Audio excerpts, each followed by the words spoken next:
All right, everyone, welcome to Jacobs Hall. Thank you for coming, even despite the rain, and in fact, to celebrate the rain, hashtag get rid of drought, basically. This is all good.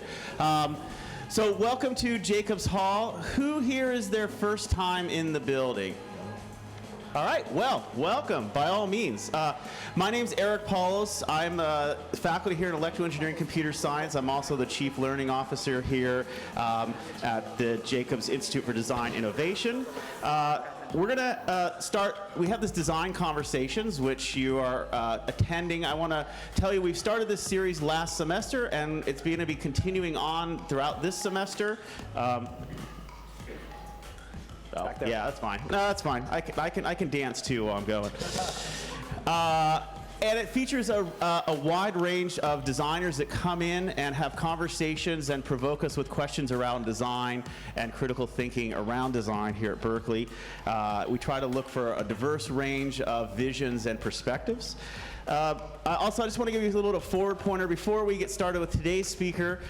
Next Friday will be another one of these design conversations with Yoon Lee. He's the Vice President of Insight, Concept, and Portfolio at Samsung Electronics, and he leads the Home Appliances Products division, so you'll want to also see the perspective that Yoon is bringing to this as well. And then I know people will run off, do things during spring break, think deeply about design, but right when you come back from spring break, the very next Friday, we'll have Greg Petroff, who's the Chief Experience Officer at GE Software and General Manager of the User Experience Center of Excellence at GE.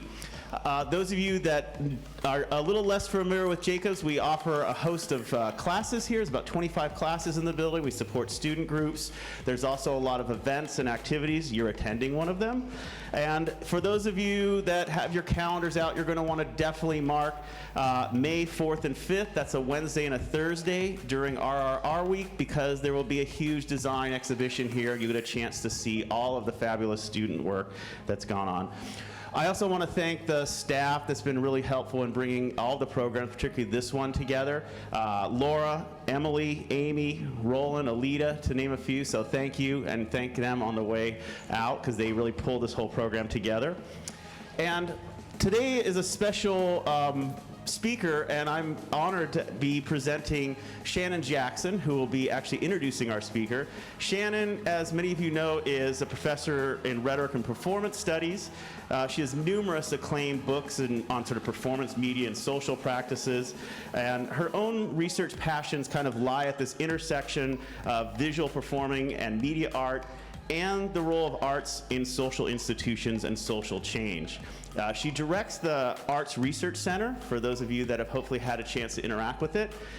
In fact, I was very honored to be kind of participate more as an audience member in a small but interesting activist performance just last Wednesday during her noon Big Ideas lecture series, which is down at the Berkeley Art Museum with the Yes Men Art Collective. This is quite interesting. And perhaps most exciting for us also at Berkeley is the fact that Shannon's recent appointment by our chancellor to a newly created and important leadership role here as Associate Vice Chancellor for Arts and Design. And here at Jacobs, we're obviously really interested in furthering the role of creativity and design, and we're really excited about the ability to participate in the emerging vision of arts and design under her leadership. And with that, it's a pleasure to introduce Shannon. Thank you. Okay, thank you to Eric. I'm really thrilled. First of all, I'll reiterate the thanks to the staff and the thanks to Eric, including the staff of Berkeley Center for New Media and the Arts Research Center who collaborated with Jacobs today. It is a real thrill to welcome Steve Johnson, who's come up here from Mountain View to share his time with us.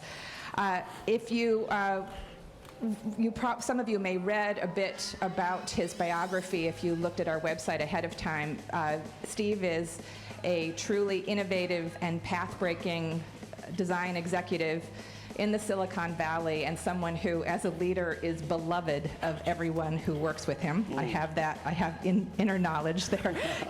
And if you also read that biography, you know that Steve is currently the Vice President of User Experience Design at LinkedIn, and that he got his start when he was privileged in one of his first jobs, privileged to be a skills trainer for autistic children. And it was in that environment that he began to derive a design philosophy based on watching human patterns of behavior and thinking innovatively and expansively about the assumptions we use to interpret and navigate our world. And I think we'll hear a bit more about that design philosophy today.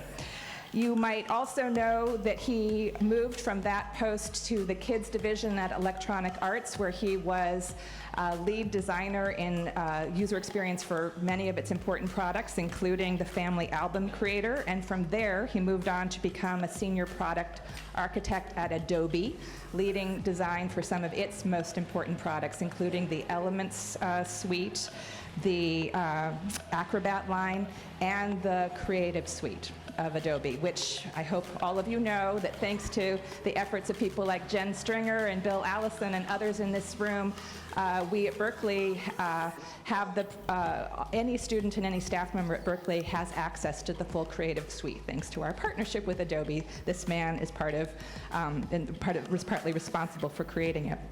Since 2009, Steve has been head of user experience at LinkedIn, making that harrowing process of job searching more fun and more meaningful for many of us, and also has worked from there to think more expansively about the nature of design and about the techniques of great designers. I know he's going to talk more about that here.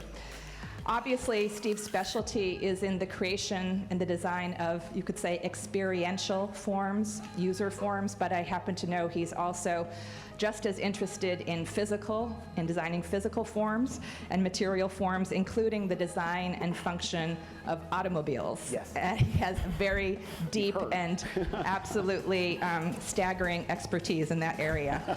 I actually am the daughter of somebody who my father also had a lifelong fixation and love of automobiles. He built them, he read about them, he tinkered with them all his life. He was also, incidentally, a mechanical engineering major here at Berkeley. And so when I think actually about welcoming Steve today now as this campus administrator in the arts and design here at my dad's alma mater, I also find myself reflecting about our commitment to explore here at Jacobs and elsewhere all things design, and to create in our student body a lifelong love of creative innovation. So as we continue that grand and wide pursuit, whether we're talking about the creation of graphics or products or fashion or buildings or apps or cities or murals or sculptures or performances and experiences of all varieties, I hope that you'll join me in welcoming Steve Johnson, who shares, I think, an abiding interest in all things design and in the capacity of good design to create new patterns and new behaviors that might change the world. Steve. Thank you. Thank you. Hi, everybody. Can everyone hear me okay? Yes, yes. So she just covered like 40% of my presentation. So I'll try to go fast, but hi, I'm Steve. I do talks in a fairly simple way. I always tell people a little bit about me, just so you know who I am. And then I talk about what I've done so that I can hopefully establish some level of credibility, and then we can jump into the talk. I also love it when people jump in and ask questions, so please just feel free, chime in, or we can do a Q&A after. So about me first. So my wife and I've got one wife, one kid, and one cat. And I always make sure to specify that order. You know, we had 2 cats, but now we only have 1. It's kind of sad. But our little boy, Bryce, he thinks that he's a DJ. He's 11. So he's always kind of, trying to mess with DJ equipment. He's also a black belt, though. So what he does is he mixes his own music to do routines to, but it's normally stuff like TV commercials, et cetera. And it's kind of odd. You guys can go to my Facebook page and look at that. I love fashion, but I hate couture. And I always bring that up because I think that if it's pretty, but it's not useful, it doesn't make sense. It makes it pretty useless. And I think that when you're talking about fashion design specifically, there's a way that people want to look, and then there's how they'll actually be able to function and be and be comfortable. So if you go to New York Fashion Week or those kinds of things, you can normally find me with some of the lower end designers. The high-end couture ones really don't do anything for me. I'm a massive music fan. I love music. And just to make sure we're all on the same page here, music does not include Taylor Swift or country. And it doesn't. And we can debate this later. I was giving a talk at a university once. A young lady walks up and says, I'm really mad about your Taylor Swift comments. And I asked her if she was into Demi Lovato. She said, yeah. And I said, you've got no credibility with me, so my comments stand. So we can do that later. But here's the reality, though. Look, this is Foo Fighters, right? And this is 100,000 people at Wembley. And if there's anything that I've always wanted to do is just imagine that I could expose my passion to 100,000 folks that would stand in line for 3.5 hours and tolerate me for 6. So these guys rule. I'm really into interior design even more than exterior architecture. Interiors is where you live. It's what you actually touch and feel. It's the way that you actually are. And I think that exterior architecture is amazing, but that's just how it looks. You can have a gorgeous building that once you get inside doesn't feel right. So what's great about this hall was when I saw it from outside, I'm like, oh, that's pretty. But then I was very interested to actually walk in and feel it. Now that I see the room and the space, this is amazing to me. So that's the kind of thing that really resonates. Yeah, I'm a car guy. And when I give these talks at work, everyone kind of laughs. But I like to change that. I tell my wife that I'm an automotive design aficionado. And it doesn't work on her. But there's something very interesting to me about transportation in general. And especially when you're talking about car companies that start with the driver's seat first and they work their way out. And that's been something that I've seen with a lot of companies lately. And then the very last one is tech. I love technology, but more importantly, how I believe we are going to interact with it. I'm a firm believer that life imitates art and not vice versa. And with that, I always ask this question because I get asked a lot who I think the greatest design mind of all time is. It's this guy. So here's my quick tangent. Does anyone know who this is? No? Out loud? Gene. Who said that? Right, who's the yeah? It's Gene. Okay, so here's the thing. I've given so many talks about this. There's all these kids that are like, who are Gene Roddenberry? So I shall tell you, this is the greatest design thinker of all time as far as I'm concerned. Here is why. Gene invented the Motorola flip phone. Gene invented the iPad. Gene invented Google Glass. Right? Hold on, there's more. Gene invented the taser. Gene invented the Bluetooth headset. Okay? Gene also invented Oculus for Facebook. Gene invented Skype. And what I'm waiting for Gene and Elon to invent is the transporter. Now, my point though is this. All of these things were from the 1960s Star Trek. And I am absolutely convinced that it was the inspiration of young men and women that saw that show back then that made them say, we can do more, we can build more. As I'm seeing these amazing 3D printers, even in this environment, I'm thinking back to all the sci-fi films I used to watch when all of that was just normal. And I'm saying, somebody in that room had to have said, well, I can do that, let me build that. So if there's anything that I can pass on to all of you, it's really look to Hollywood and all these things that you think are amazing, like the Iron Man suit, and then just go, well, how do we do that? And you may not be able to build the exact thing, but that's what people are really kind of expecting from experiences. So that's kind of the end of my tangent. All right, so let's talk about my career. I'll go fast since Shannon already told you. So I worked with autistic kids when I very first got started, and that was incredibly fulfilling to me. And I never thought that I was going to be a designer from that. Okay, good, I'm making sure the video is up, I'm sorry. But I started working in group homes. And what we learned quickly was what I was actually good at was redesigning attributes of the group home for the autistic clients.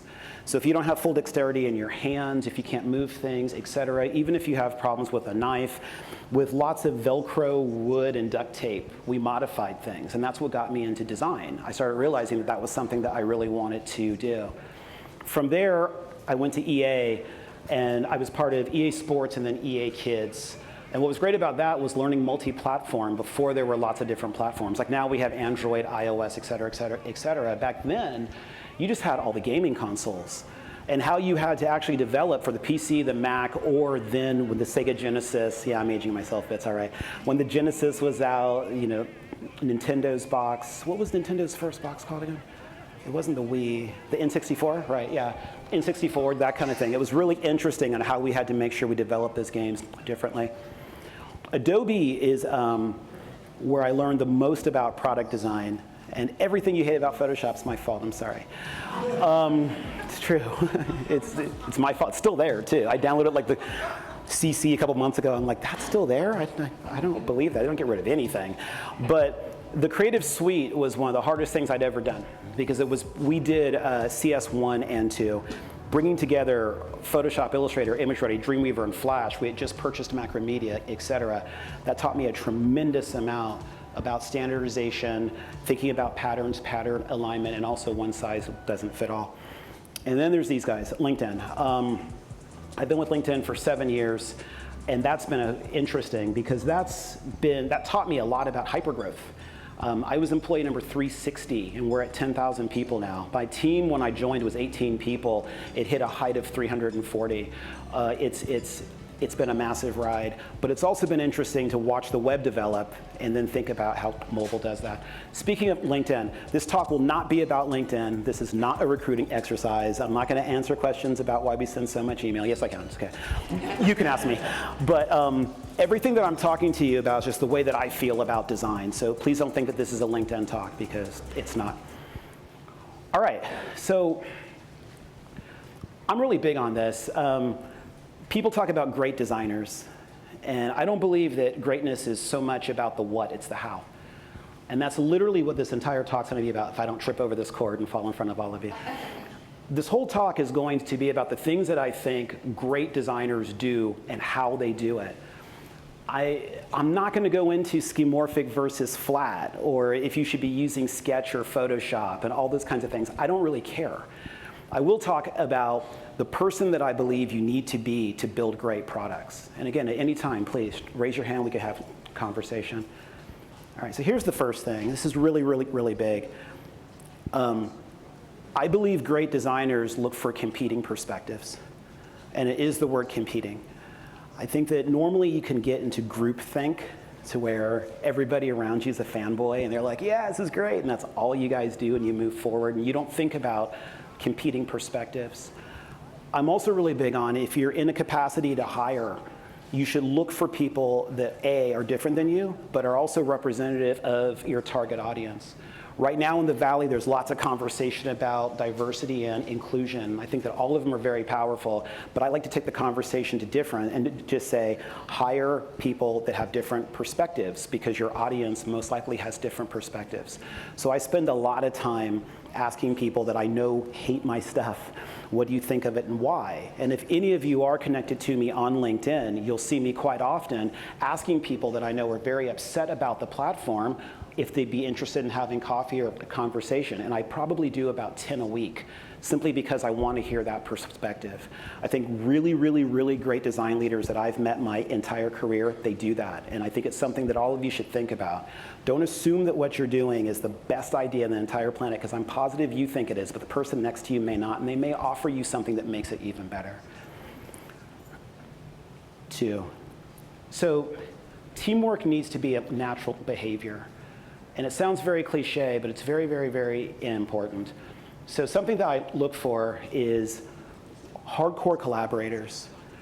And again, I think that you probably hear this kind of thing all the time, but it's so important. I make this as a hiring, mandate. When we're working with people, I always want to find out how they collaborate. Zappos, for instance. Does anyone know the Tony Hsieh Zappos story about the shuttle? Right, yeah. So what Zappos did, and this is just amazing, they're in Vegas, so everybody has to get shuttled in from the airport. And no matter how well that person did on the interview, they go and they talk to the shuttle driver. They do, and they say, how did that person treat you? How were they? What kind of a person were they? If that shuttle driver doesn't say this person was genuine, that person doesn't get the job. there's something about that level of saying it's that important for us to have people that collaborate that's really inspirational to me. And I think that when you're working with a team, especially when you're coming out of college and you're going into the workforce, you really kind of have to put aside that this is just for me to get the grade, it's for us to score. If that makes any sense. I love people that are hardcore bridge architects, and I know that most people say bridge builders, but bridge builders are people that can just hammer the thing together. I mean an architect. Someone that really thinks about, this is the goal. This is the thing that we have to do. This is the goal that we have to achieve. How are we going to architect success? But then also, how are we going to architect it across these divisions and departments? If it's a company, if it's school, if it's whatever. When my wife and I had Bryce, we had some medical complications when he was being born. And watching those surgical teams work together as one was amazing. And that's where I got this philosophy of bridge architects. I want to meet the person that trained 4 different medical teams to make it so that my little boy could be born and then annoy the crap out of me for the next 11 years. I love amplifiers, and I've only been called out on this video clip once. Somebody asked me if this is Step It Up 4, and I said, of course it is. They also asked me if I'd watched the movie enough time to remember this clip, and I said, of course I did. I'm okay with that. It's okay. It's all right. Amplifiers means people that understand the natural talents of everybody on the team, and they know when it's time for everybody else to come in.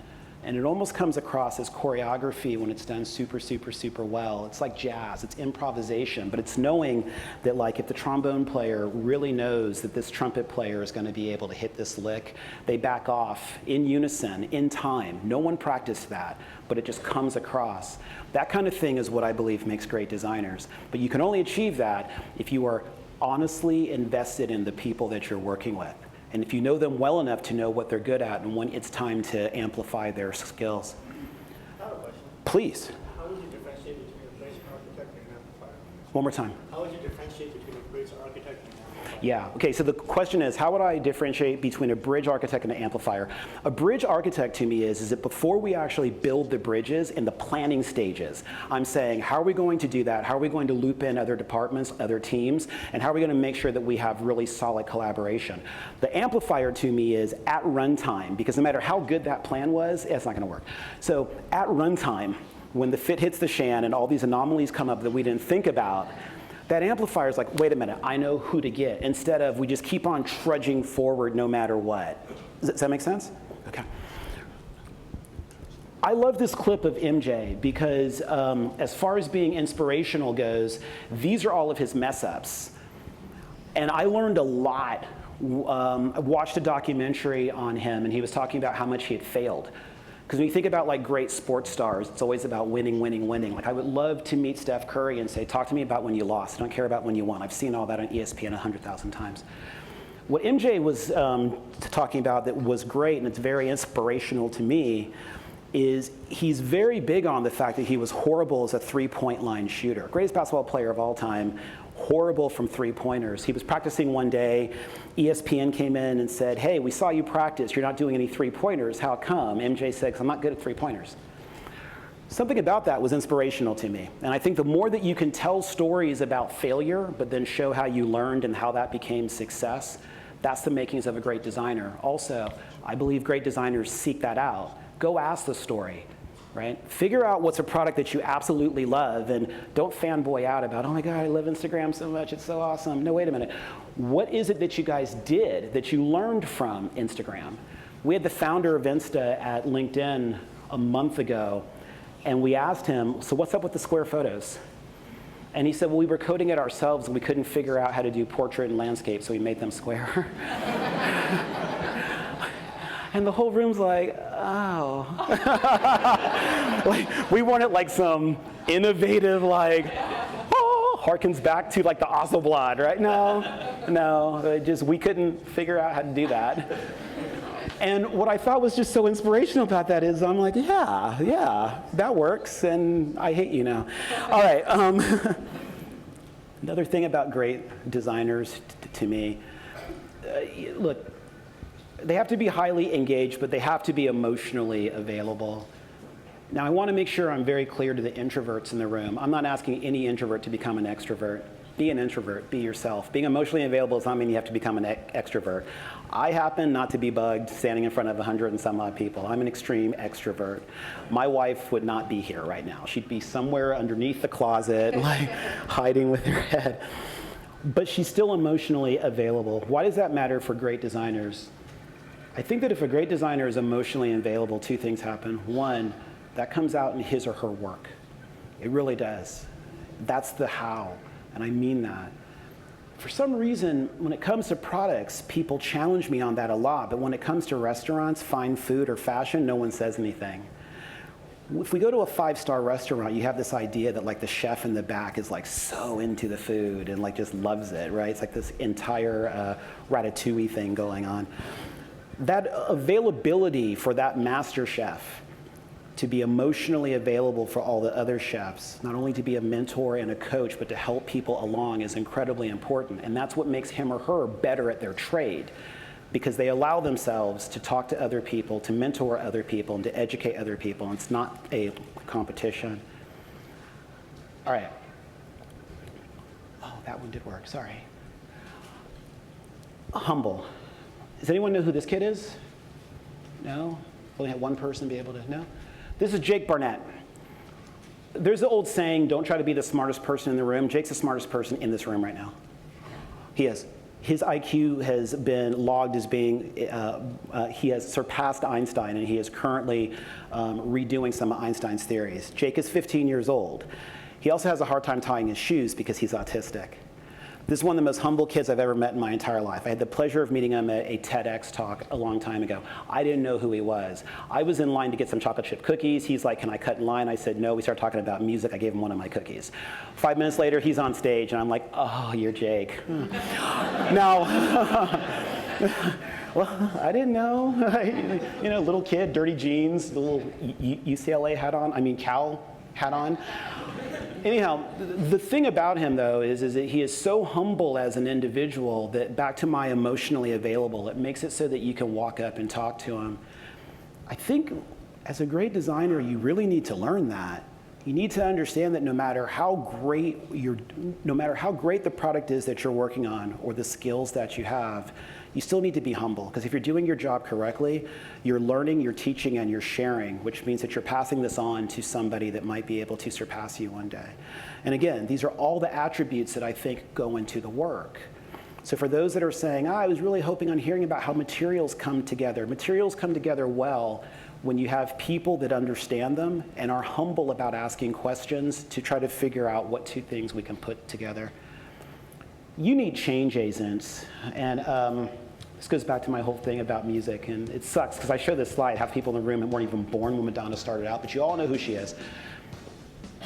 You really want designers to understand that I need to be an agent of change, and I also need to change with the times as much as humanly possible.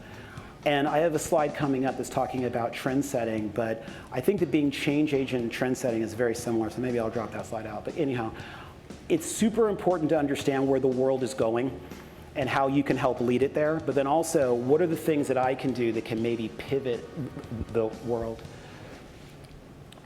This is one of the few slides that I actually don't talk over, and it's because I want everybody to see one scene, and I think that it'll get to my point of being genuinely empathetic, and it's the elevator scene. Normally there's like soft music. I could hum along if you guys would like. All right, here we go.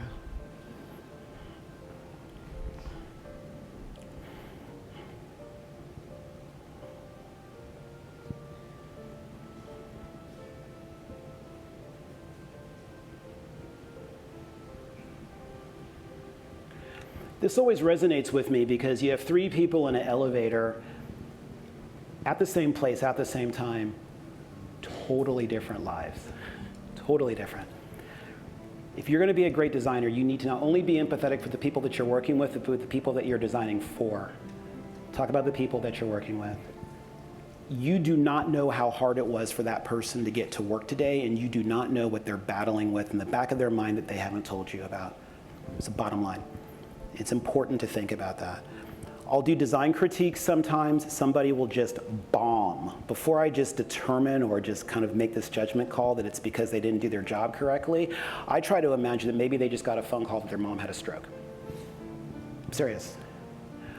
9 times out of 11, that's not the reason why. They just forgot to do the assignment. But however, there's still just that idea of don't assume that everybody is exactly like you and has the same things going on that you have going on.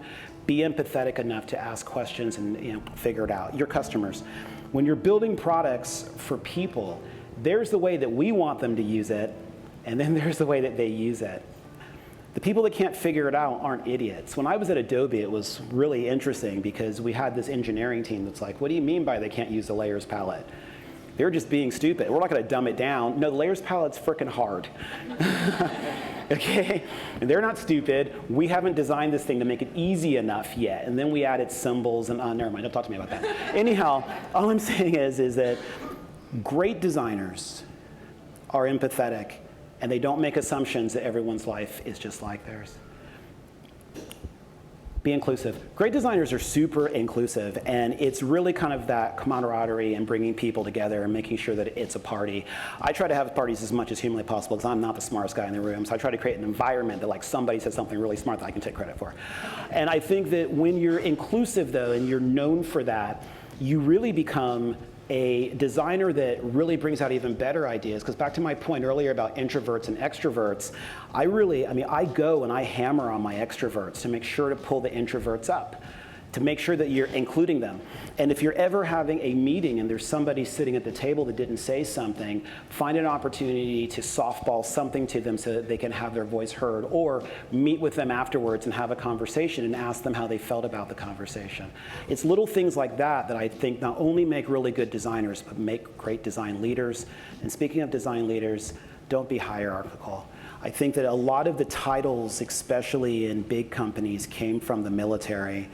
I love when you have as flat an organization as humanly possible, says the guy with the VP title. But before we had to kind of go to titles, even at LinkedIn, we were just flat. I think that a company gets to a certain scale to where you have to start dulling some of this out, but you don't have to be that.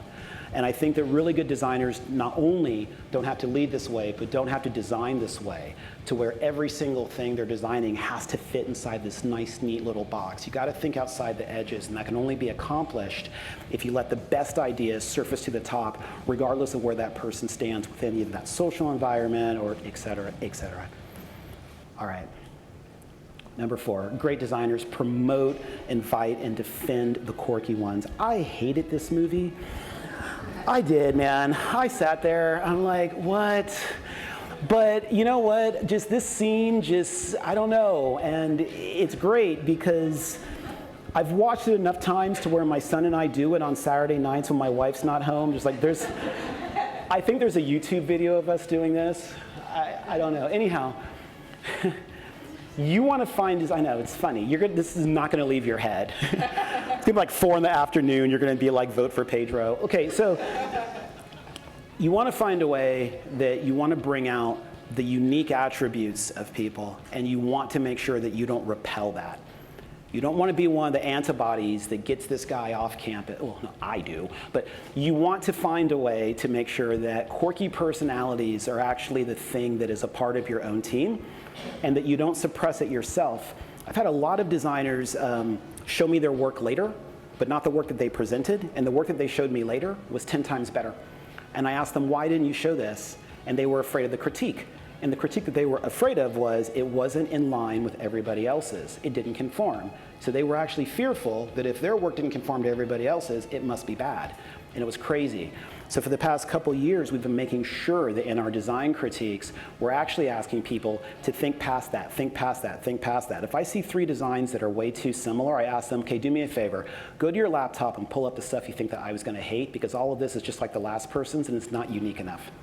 So now we have this culture of try to bring this really unique thinking to the table and don't be afraid to be quirky. And then also though, as a design leader, and I always go back to this, you can be a great designer, but you're a great design thinker and leader if you're amplifying others.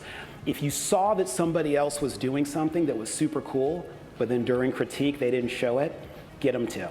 Because in a lot of cases that might be the thing that wins, or at least it's funny to look at. Trendsetters. This kind of goes back to the Madonna clip, but I think that it's important for you to also think about being around and getting people on the team that you think are trendsetters. It's so important. Like right now, we're having all these conversations about how do you design for millennials? And what I think is interesting is that these are just people. It's not like millennials are different. They just grew up differently. There's different trends, different things that they use every single day. There's different applications that they use in concert with LinkedIn, and most of them don't actually use LinkedIn for certain reasons, so we need to figure out why. What are the trends that are currently going on that this person is growing up with? And don't try to force them into using things our way. Figure out what they're using and just adapt. I love gutsy people. It's funny, I'm a total X game fanatic who won't get on a dirt bike because I'll break every bone in my body, and my wife will say, I told you so. But I love people that take risks and they go big. And when I say big, I mean big. I love folks that can hit that. And even if you fail, the fact that you tried is ridiculous. And I think that that's how you can help move a business forward. Companies that get my attention were ones that took such a crazy risk. I remember when Snapchat first came out, I said, dude, I just don't get this. And then I started playing with it and I went, oh, I understand. And I think that in this world of you want to keep and archive everything, this idea of my communication disappears in X seconds, what's that for? So when I had an opportunity to meet the founders and I was talking to them about what really motivated them, they said that they wanted to take a massive risk and disrupt the way that messaging was across the ecosystem, and it's paid off. That to me is a massive, gutsy move.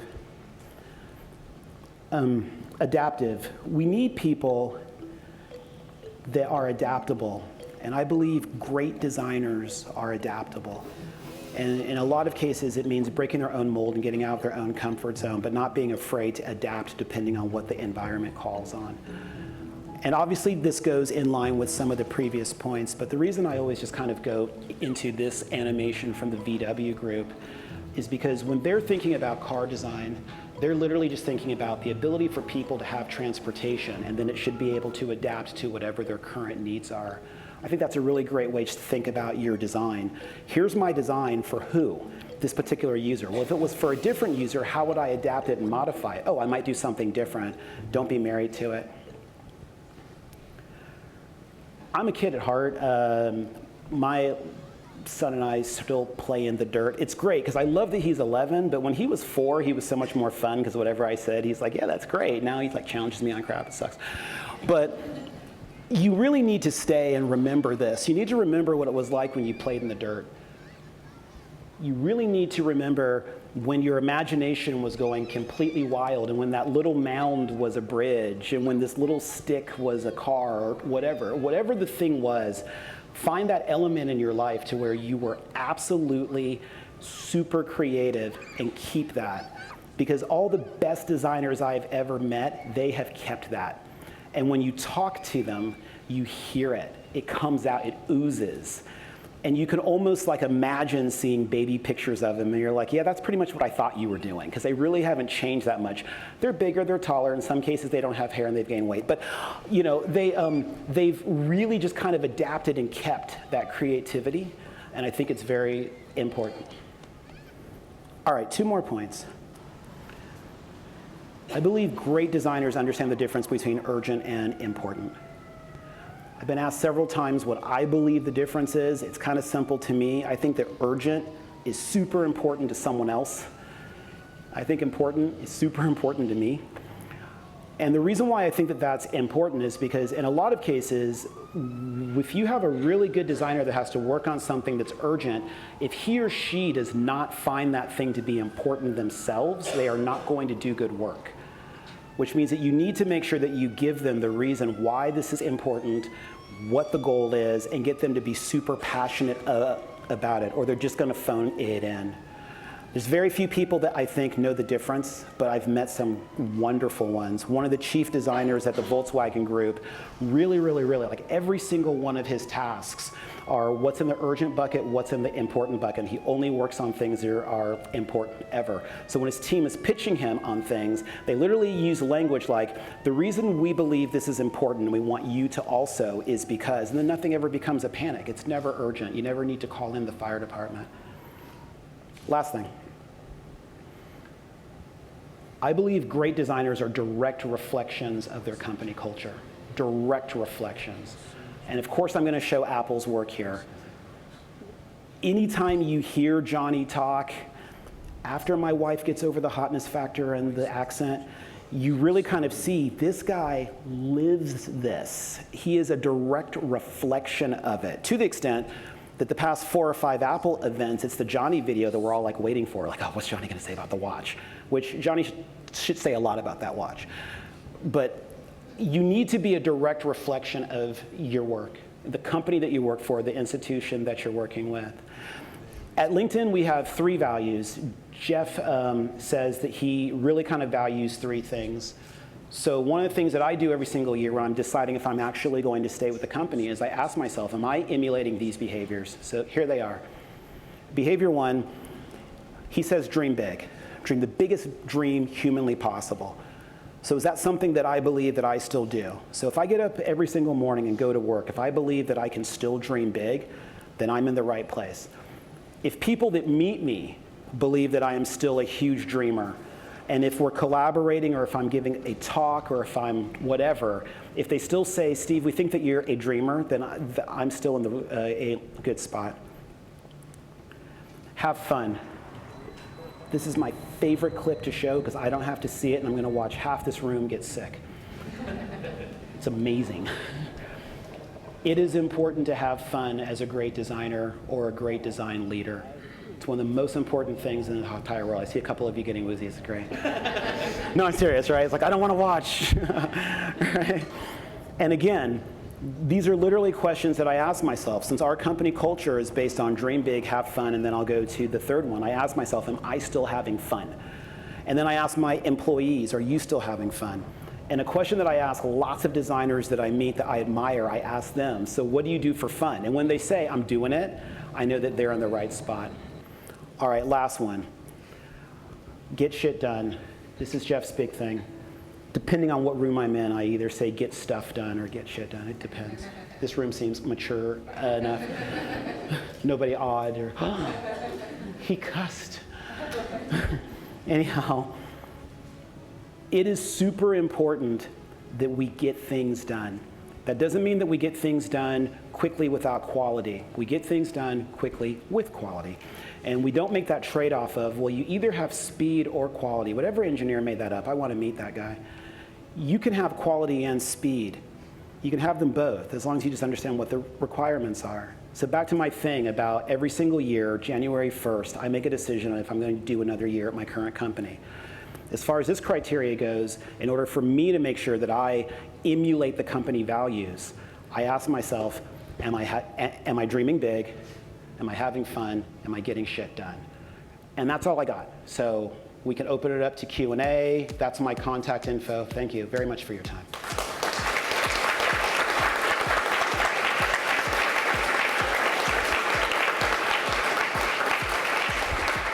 I think we have time for questions. We have a microphone that I think is moving around. So we have time for some questions.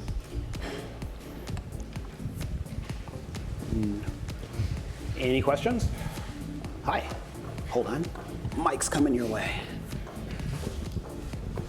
And I'd love to know your name, because you all know mine. I'm Emily. I'm the program director here at Jacobs. I just have a quick question. Is there a story on your Twitter handle? Is there? Oh, yeah. It's my. I wish there was like more behind it. It's my license plate on my car.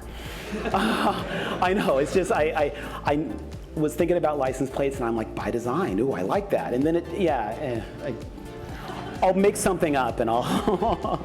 But that's it. Any other thoughts, questions? Hi. I thought it was So my name's Anna. I work Hi, here Anna. in Berkeley at Central IT. I love what you were talking about as far as being as inclusive as possible and talking to as many different people as possible. And I wanted to make sure the audience considered users with disabilities when they're thinking about that kind of audience. Specifically for the web, users who can't use a mouse or have trouble using a mouse, and that can include folks who maybe broke their wrists last week going skiing, or someone who's blind and uses a screen reader to access the web. And my coworker who's blind wanted to be here and talk about this, so I'm speaking on her behalf. But if you are at Berkeley, and this is a shameless plug, you have a free resource available to you for that, and that's the web access team. So keep that in mind, because I think that you're going to make the product even better if you take that into consideration. Yeah, so that wasn't a question, it was a comment. It's a good one. I'll actually comment to it. One of the things that I did was a gentleman that works with me, Vinay Dixit, when we were looking for a person to head up our accessibility department, we interviewed all these folks, and then one day Jennison Akshay walks in, and he's blind. And we're like, oh yeah, that kind of makes sense, right? So what Jennison has been able to bring us in a lot of cases is not only how do we make our own application more accessible, but how do we make collaboration sessions more accessible, reader notes. There's a lot of things that we used to use to even where maybe text was embedded as an image. Now we make sure that it's real text a whole bit. So it's an incredibly good point. You need to be as accessible as humanly possible to everybody that you're working with and make all those voices heard. Great point. Sure, hi. I've been designing products for 40 years, and the question is, how do you deal with presidents of companies, VPs of engineering who think they're designers, and also companies that don't have the insight for good design based on Me Too design, it costs too much, won't take the risks. I seem to do 20% of my time is doing their design, just to prove it doesn't work, and it's a little tricky. It's very tricky. To keep your job. Yeah. And then, yeah. Yeah. What's your name? I'm sorry. Oh, Daryl Hunger. Hey, Daryl. I'm Steve. Okay, so I'll give you two answers. There's the answer that I'll give from when I started my career, and there's an answer now. The reason I'm going to give you two is because the world changed. The world changed significantly because of this. And I think that in a lot of cases, what I have seen, convincing companies, engineers, VPs, the whole bit, about good design is now an ROI thing. So I think it's become a lot easier. I can show you the return on investment. We'll be able to have better customer acquisition. We'll get more eyeballs and make more revenue if that thing's easier to use. You don't believe me? Apple versus Microsoft, right? So I don't have to have that debate any longer. I did 3 years prior ago. And what I would do with any organization that I joined is that was one of the things that I would spend a lot of time doing was not educating the executive team, because that didn't make any sense. Finding out where their head was at and really kind of asking them questions about, so who are we building for? What are we trying to do? What do you believe we haven't been doing well that's making you say that you need someone like me? I would always make a business case for it, always. I would also try not to use the word design a whole bunch. I would say user experience and how people approached the product. There was one company that I was interviewing for before I went to LinkedIn, where I asked them if I could have a conversation with their call center to get the logs of what the top 20 most complained about things were and how long had those things been on the logs. And I said that through good design, we could actually reduce that considerably, reducing the overall amount of call volumes, making it so we don't need as many people that are answering the phones, and raise our NPS score. And by speaking to them that way, where I was talking to them the language of business, not the language of design that they think is way touchy-feely and ethereal, I think that I made a really good impact, got the offer, went to LinkedIn anyway. Did that answer your question? Super cool. Hi. Hi, my name is Rebecca. I'm the career director for the School of Information. Shameless plug, hire our students, they're awesome. Nice. Question time. Right here? Sorry, go ahead. They're over there. The question I have, I'm stealing from them actually, is a great question that I'd like to close an interview with. And it's, you go back 20 years in time to yourself, maybe as a new designer. What is the advice you would give yourself 20 years ago when you were starting out? Never had that question. First piece I think I'd say is don't eat pizza as much. Okay, what would I tell myself 20 years ago? It's funny because I give these talks about dreaming big, and I don't know if I dreamt big enough. You know, I think that 20 years ago, wait, how do you know I'm over 20? I just now got that. That's sneaky. That's pretty sneaky. I think that I didn't dream big enough 20 years ago. And I think that I was so concerned about fitting in and being accepted that I wasn't being quirky and dreaming big and being gutsy. And it's the reason why talks like this resonate with me so much, because I'm not only talking to all of you, I'm talking about myself back then. I wish I could go back in time and give myself this talk, you know? There were a lot of things that I was told we would never be able to do, and we've done all of them. And I wish that I'd had a lot more guts to say, no, I just believe this is going to be right, and just pursued it. It doesn't mean that I wouldn't have worked someplace, but maybe I would just pursued it on my own time. But I spent a considerable amount of time back then trying to conform. Didn't work for me. And I think there's a lot of stuff that now I see and I'm like, oh, I knew it. And my wife's sick of hearing it. I'm like, she's like, no, you didn't. So I think that's really it. That and the lack of pizza. Hi. Oh.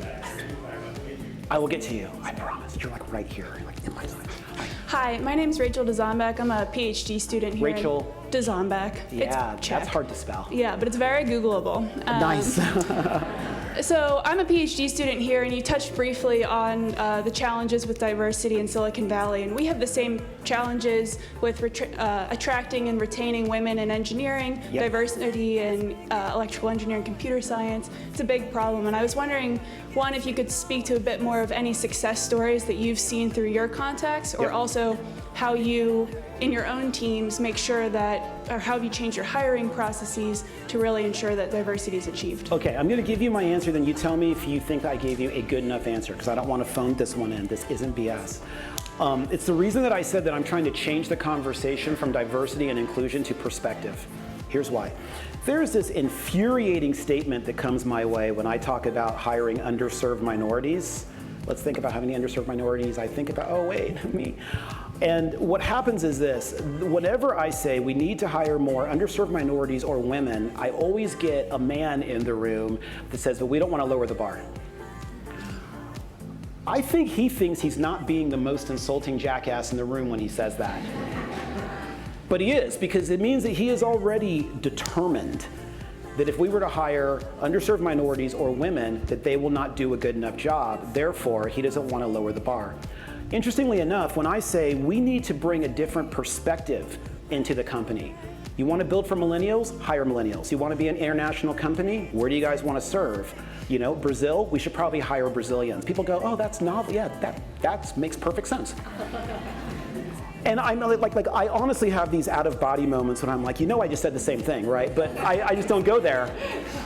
So very similarly to the question I answered earlier about speaking to executives, one question I always ask is, who's your target audience? Where do you want your business to go? Where do you want to grow?